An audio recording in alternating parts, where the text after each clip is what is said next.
ইনভেষ্টিগেশ্যনটো ইতিমধ্যে SIT সম্পন্ন কৰিছে। এতিয়া আদালতত আছে এটা প্ৰক্ৰিয়া, আৰু আমি সেই কথাটো মই চাৰ্জশ্বিটখন পঢ়ি পেলাই সেইখিনি মই বক্তব্য ৰাখিছিলোঁ যে আমি যিবোৰ ভিডিঅ' দেখিছোঁ সেইখিনিত আমি সম্পূৰ্ণভাৱে, অকল মই বুলি নহয়, অসমৰ সমগ্ৰ ৰাইজে বা আপোনালোকেও দেখিছে যে তাত নেগলিজেঞ্চ সম্পূৰ্ণ দেখা পোৱা গৈছে।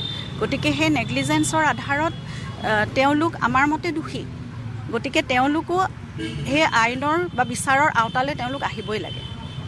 সেইটোৰ কাৰণে ৰিইনভেষ্টিগেশ্যন জাতীয় বা তেওঁলোকক যাতে পুনৰ অনা হয়, এতিয়া এতিয়াও স্ক'প আছে, এনেকুৱা নহয় যে চাৰ্জশ্বিট দিলে শেষ হোৱা নাই, এতিয়াও অ'পেন ৰাখিছে ইনভেষ্টিগেশ্যনৰ কাৰণে, এতিয়াও স্ক'প আছে। সেইটো কোৰ্টে কৰিব, কাৰণ কোৰ্টত যিহেতু চাৰ্জশ্বিট দিয়াৰ পিছতো আপোনালোকে নিজে কৈছে চাৰ্জশ্বিট দিয়াৰ লগে লগে শেষ নহয়। গতিকে চাৰ্জশ্বিটত দিয়াৰ উপৰিও কেতিয়াবা এনেকুৱা হয় যে সেই যেতিয়া প্ৰক্ৰিয়াটো চলি থাকে তাত কোনোবা দোষী যদি তেওঁলোকে ভাবে তাত আকৌ যোগ কৰিব পাৰে, ৰিইনভেষ্টিগেশ্যন হ'ব পাৰে, তাত যোগ কৰিব পাৰে আইনৰ গণ্ডিলে, আৰু কোনোবা কেতিয়াবা ওলাইও যাব পাৰে, সেইবোৰ বস্তু বেলেগ থাকে। গতিকে এইটো ক্ষেত্ৰত যেতিয়া তেওঁলোকে দেখিব তেতিয়া তেওঁলোকে নিশ্চয় সেয়া বিচাৰৰ গণ্ডিলৈ আনিব। আপোনাৰ ফালৰ পৰা আবেদন কৰা এটা স্ক'প আছে, যদি বিচাৰে এনেকুৱা ধৰণৰ ষ্টেপ ল'ব নেকি? ছিংগাপুৰ পুলিচে ইনভেষ্টিগেশ্যন অলৰেডি কৰি আছে, আৰু সেইটো যোগাযোগ প্ৰথমৰ পৰাই মোৰ লগত কৰি আছে।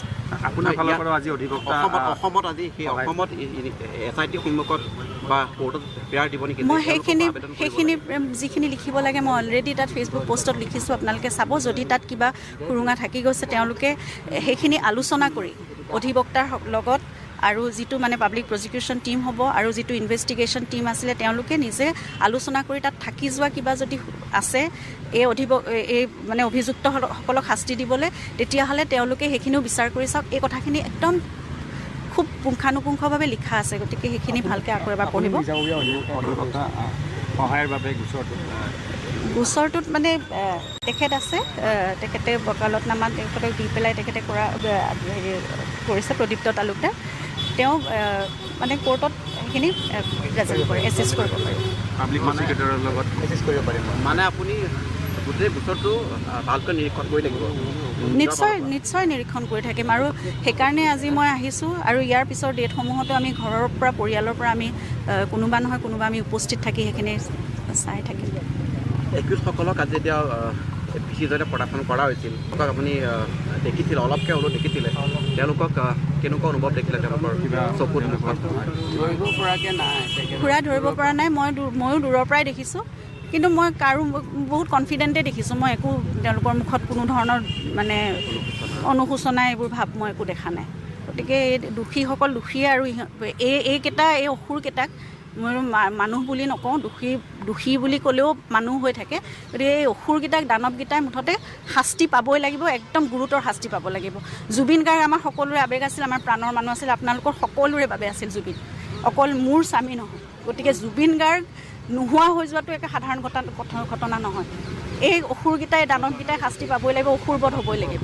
আমাৰ যিটো চাৰ্জ ফ্ৰেমৰ আজি আছিলে জুবিনদাৰ কেছটোত, অমৃত প্ৰভাৰ হৈ যিজন এডভকেট আহিছিলে তেওঁ অমৃত প্ৰভাৰ বেইল পিটিশ্যন মুভ কৰিছে, লগতে চাৰ্জ ফ্ৰেমিঙৰ কাৰণে যিটো আছিলে সেইটো হিয়াৰিং তেওঁ কৰিছে। কিন্তু কথাটো হ'ল, যিহেতু গোটেই এটা ভলিউমিনাছ চাৰ্জশ্বিট, আমাৰ মাত্ৰ এজনেই চৰকাৰী অধিবক্তা, আৰু এই এজন চৰকাৰী অধিবক্তা দুখন কোৰ্টত দৌৰাদৌৰি কৰি আছে। এখন মেইন ছেশ্যন, এখন হ'ল এডিশ্যনেল। এতিয়া আপোনালোকে কওক, ইমান ডাঙৰ কেছ এটা, এজন একিউজডৰ হৈ 7জন এডভকেট আহিছে পঢ়া শুনা কৰি, আৰু এজন আছে ইফালে 5-6জনৰ কাৰণে অকলে। গতিকে তেওঁ নিশ্চয়কৈ টাইম লৈছে, তেওঁ বেইল এপ্লিকেশ্যনৰ ওপৰত অবজেকশ্যন দিব। গতিকে আমাৰ চৰকাৰী অধিবক্তা যিজন আছে ভূপেন্দ্ৰ ভট্টাচাৰ্যী ছাৰ, তেখেতে প্ৰম্পটলি একশ্যন লৈছে আৰু ষ্ট্ৰংলি অপ'জ কৰিছে, আৰু কৈছে যে আমি অবজেকশ্যন ফাইল কৰিম। সিদ্ধাৰ্থ শৰ্মাৰ হৈ যিজন এডভকেট, তেওঁ ভাৰ্চুৱেলি মানে অনলাইন ভিডিঅ' কনফাৰেন্সিং যোগেৰে বাহিৰৰ পৰা, কলকাতাৰ পৰা অনিল মিশ্ৰা তেওঁৰ নাম, তেওঁ এপিয়াৰ হৈছে। তেওঁ সময় বিচাৰিছে এই চাৰ্জ ফ্ৰেমিঙৰ কাৰণে, চাৰ্জ যিটো হিয়াৰিং হ'ব, কাৰণ এইটো বহুত ডাঙৰ ভলিউমিনাছ কেছ, তেওঁ সময় দিছে।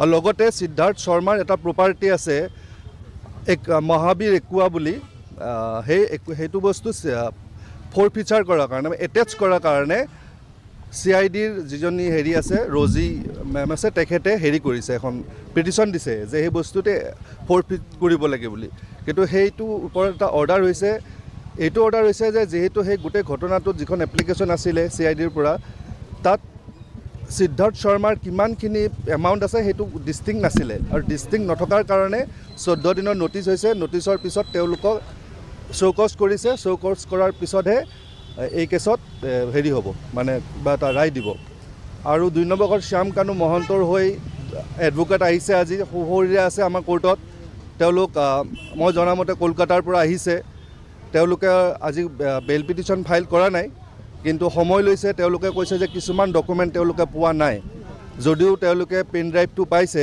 চাৰ্জশ্বিটৰ কিন্তু ডকুমেণ্ট কিছুমান পোৱা নাই আৰু ডকুমেণ্ট নোপোৱাৰ কাৰণে তেওঁলোকে সময়টো লৈছে আৰু আদালতে সেই মৰ্মে সময় দিছে তেওঁৰ নামটো একজেক্টলি এতিয়া মনত নাই মোৰ ডাঙৰ নাম এটা কিবা নাই তেওঁ বেল পিটিশ্যন এতিয়া ফাইল কৰা নাই তেওঁ ডকুমেণ্ট পোৱা নাই কিছুমান সেইকাৰণে বেল পিটিশ্যন ফাইল কৰা নাই বেল পিটিশ্যন ফাইল কৰিছে অমৃত প্ৰভা সন্দীপন গাৰ্গ পৰেশ বৈশ্য আৰু যিজন আছিলে সেইকেইজন এই তিনিজনৰ হৈ সন্দীপন গাৰ্গ আৰু যি দুজন নন্দেশ্বৰ বৰা আৰু পৰেশ বৈশ্য তেওঁলোকৰ হৈ DLS যিটো আমাৰ আইন সেৱা প্ৰাধিকাৰী আছে তেওঁলোকেই বেইল ফাইল কৰিছে আৰু অমৃত প্ৰভাৰ হৈ অনেক ভূঞা নামৰ আপোনালোকে জানেই তেওঁ বেইল ফাইল কৰিছে আৰু সেই গোটেইখিনি অবজেকশ্যনৰ কাৰণে ফিক্স হৈ আছে নেক্সট ডেট দিছে আপোনাৰ 17 জানুৱাৰীত হ'ব কিন্তু এইটো কথাও ক'লোঁ যে আপোনালোকক আমাৰ যিজন আছে সন্মানীয় চৰকাৰী অধিবক্তা তেওঁ কৈছে ছাৰ 17 তাৰিখে মই কৰিব নোৱাৰোঁ আৰু ইমান ডাঙৰ কেছ মই কৰিব নোৱাৰোঁ সেইকাৰণে আমি বাৰে বাৰে কৈ আহিছোঁ চৰকাৰক যে আপোনালোকে এটা টীম দিয়ক আপোনালোকৰ মাধ্যমতে আমি গম পাইছোঁ যে মুখ্যমন্ত্ৰী মহোদয়ে কৈছে যে আমি দিম কিন্তু কেতিয়া দিব কি কৰিব 6 তাৰিখে দিব কিন্তু এজন PP দিলে নহ'ব আমি বাৰে বাৰে কৈছোঁ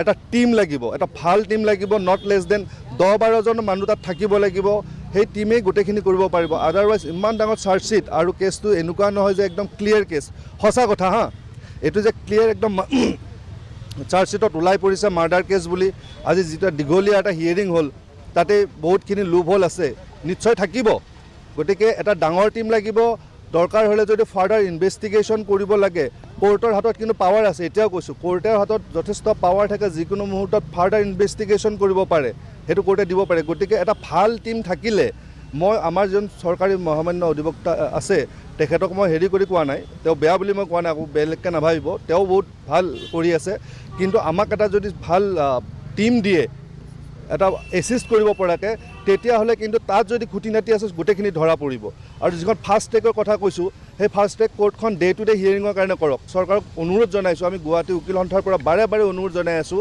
আৰু আপোনালোকে এটা সময়ত গম পাব যে আমাৰ দাবীটো কিন্তু ঠিক আছিল আমাৰ দাবী প্ৰথমতে আছিল CBIক দিয়ক CBIক নিদিলে বুজিছে কিন্তু CBIক দিলে ইয়াতে নিশ্চয় ভাল হ'লহেঁতেন আমাৰ এইটো বিশ্বাস গতিকে আমি এতিয়া দাবী জনাই আছোঁ ডে টু ডে হিয়াৰিঙৰ কাৰণে কোৰ্ট দিয়ক ভাল এটা টীম দিয়ক তেতিয়াহে জুবিন দাই কিন্তু ন্যায় পাব তেতিয়া অসমবাসীয়ে ন্যায় পাব নহ'লে কিন্তু আমি কেতিয়াও ন্যায় নাপাম এইটো ধুৰুপ আপোনালোকে জানি লওক আৰু সব অসমবাসীক মই কৈছোঁ আপোনালোকে চৰকাৰৰ ওচৰত আপোনালোকৰ মাধ্যমেৰে যি মাধ্যম আছে দাবী জনাওক যে আমাক day to day hearing court দিয়ক ফাষ্ট ট্ৰেক বুলি ক'লেই নহ'ব কিন্তু ফাষ্ট ট্ৰেক কোৰ্ট হ'ব কিন্তু day to day hearing special dedicated এটা লাগিব কাৰণ আজিয়ে এতিয়া এটা প্ৰেক্টিকেল মই যিখিনি কথা আপোনালোকক কৈ আছোঁ প্ৰেক্টিকেল কথা কৈ আছোঁ আজি যেতিয়া আমি চৰকাৰক বাৰে বাৰে অনুৰোধ জনাই আছোঁ আহ্বান জনাই আছোঁ দাবী জনাই আছোঁ যে আপোনালোকে এখন ডেডিকেটেড কোৰ্ট আমাক দিয়ক য'ত জুবিন দাৰ কেছটো ডে টু ডে হিয়াৰিং হ'ব আমাক 8-10জনীয়া এটা PPৰ দল দিয়ক কেৱল মাত্ৰ এজন দুজন দি পেলাই বহি নাথাকিব এজন দুজন দি একো কৰিব নোৱাৰে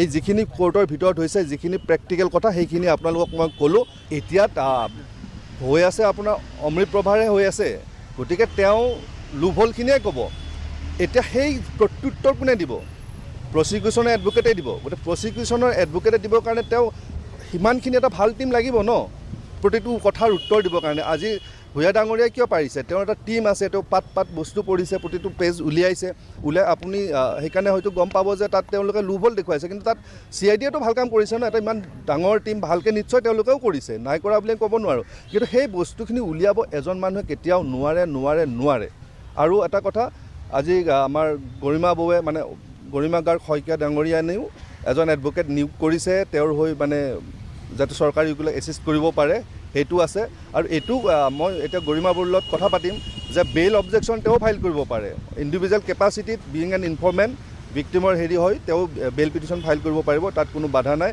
আৰু শেখৰজ্যোতি গোস্বামী কোনোবা এছ কলিতা নামৰ এজন অধিবক্তা নিয়োগ কৰিছে। এছ কলিতা বুলি তেওঁৰ আচল নামটো আচলতে নাজানো, তাত এছ কলিতা বুলি আছে।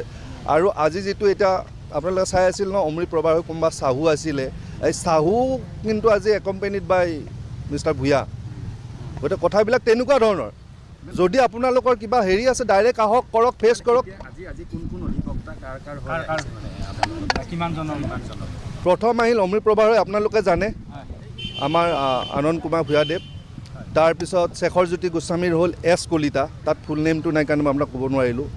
তাৰপিছত আহিছিলে অনিল মিশ্ৰা আছে সিদ্ধাৰ্থ হেৰি কাৰণে, শ্যাম কানুৰ কাৰণে। আৰু সিদ্ধাৰ্থ শৰ্মাৰ কাৰণে আমাৰ হেৰিৰ পৰা আছে, কলকাতাৰ পৰা, একজেক্ট মই নামটো ক'ব নোৱাৰোঁ। আৰু বাকী DLSৰ পৰা এই 4জনৰ কাৰণে আছে। হিয়াৰিং হোৱা নাই, গোটেইখিনি ফাইল হৈছে। আৰু এইখিনি যিহেতু এটা ডাঙৰ ভলিউমিনাছ কেছ ন, সেইকাৰণে চৰকাৰী যিজন অধিবক্তা আছে তেখেতে কৈছে যে মই অবজেকশ্যন দিব, মোক টাইম লাগিব, গতিকে সেই টাইমটো এলাউ কৰিছে।